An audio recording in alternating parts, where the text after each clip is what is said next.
Hi, I'm Angela Watson. Thank you for registering for my webinar and this recording.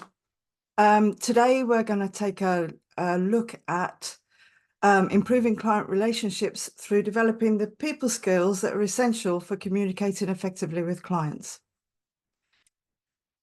Now, many people start a dog business or a dog club because they really want to help dogs. They want to help dogs, they love dogs, and they love training dogs.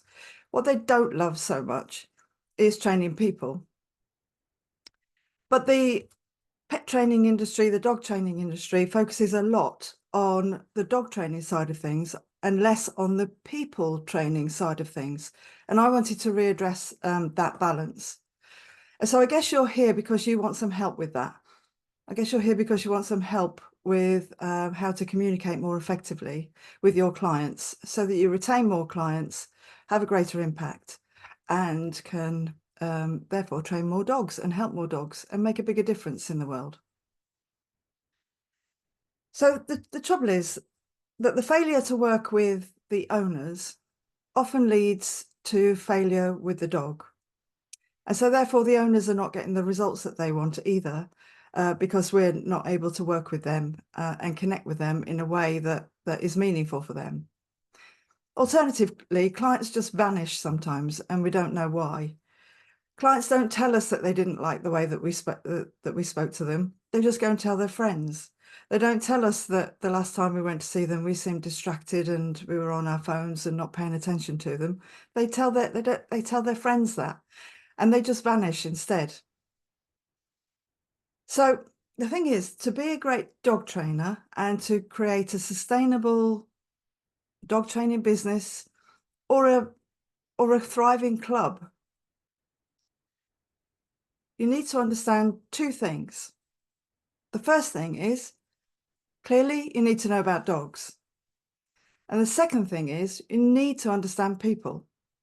You can't have one without the other. The two go together, because whether we like it or not, and whether we love training the people or not, that is part of the job. It's part of the deal. And the thing is, you can have all the modern dog training methods, the tools and the techniques and the science behind dog training that there is in the world, all the gadgets, all the methods.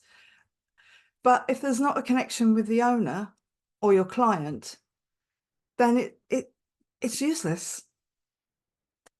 Now, this isn't only true of the dog training industry.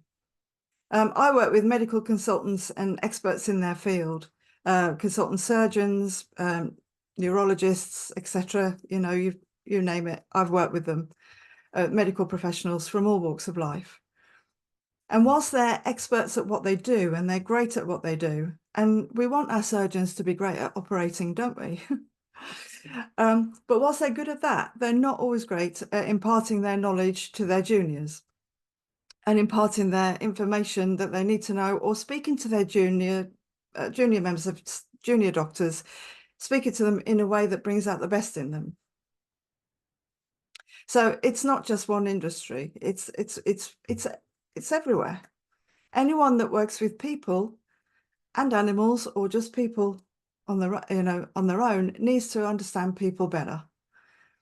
Now, after 20 years of teaching communications and coaching skills all over the world to thousands of people in organizations, businesses, in workshops, online, and in one-to-one coaching sessions, I've now created a lovely new school where I'll be teaching everything you need to know in order to multiply your impact, retain clients, and help more clients get the results that they want with their dogs. Now, if you want to know a little bit more about that and how that's evolving and coming into being, then just drop me an email with school in the subject line and I'll send you some more details about that. But for now, I wanted to leave you with a couple of experiments to take away with you, particularly around connection. So I've got the experiments here.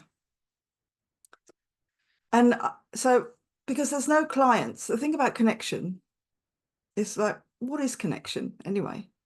We know when we've got it, or perhaps we know more when we haven't got it. But I can tell you this, that there are no clients without connection. There's no learning for our clients unless we're connected. People want to know that you care before they care about how much you know. So connection and enhancing your connection with your clients will elevate your impact over someone who has more skill, more certificates, more knowledge, but doesn't have a connection with their clients. So here we go. So here's 2 experiments that I invite you to take away with you and try out in the real world. And then what I'd really love is if you come back to me to share with me your findings. Just email me or message me on Facebook and let me know how it went. So here we go. Experiment 1. Ask someone you know well, like a friend, a colleague, your partner, family member, somebody you know well, in a fairly low risk situation, how your day has been. Just ask them, how has your day been? Then just listen. Just listen with no agenda, but genuine care and interest, and see what they say. See what happens. See how it feels for you and for them. Notice what you notice about that interaction, and particularly about the connection. Now, it might feel a bit clunky at first, and if you go into this with like, oh, I'm doing a thing, they'll know, and it probably won't work. So just simply be genuinely interested, and just maybe do something a little bit different than you would normally do, that you would do in normal conversations where it's very two-way. They say something and then we say something. Just listen without the need to have to say anything or to interrupt, and with no agenda other than just to listen to them and see what happens and then report back if you like. Okay, so the second experiment is now about getting to know one of your clients better. You can try this with 1 or 2, but one would be a good place to start. And again, be curious. Just be genuinely interested in what they have to say. So rather than sort of launching straight into training and talking about the dog and what's been going on there, although that would be interesting too if you listen, ask them about them. Get to know them a bit better. What's it like in their world? What's their week been like? Because until we get that connection going, the learning can't start. So there's your 2 experiments. If you choose to accept them, ask someone you know well how their day has been, and then just listen and get to know one of your clients better. Be curious, genuinely interested in what they have to say. And then just notice what you notice for you and for them. And like I said, I'd love you to email me back with your findings. So that's all I have for you today. Bye for now. I'll be in touch.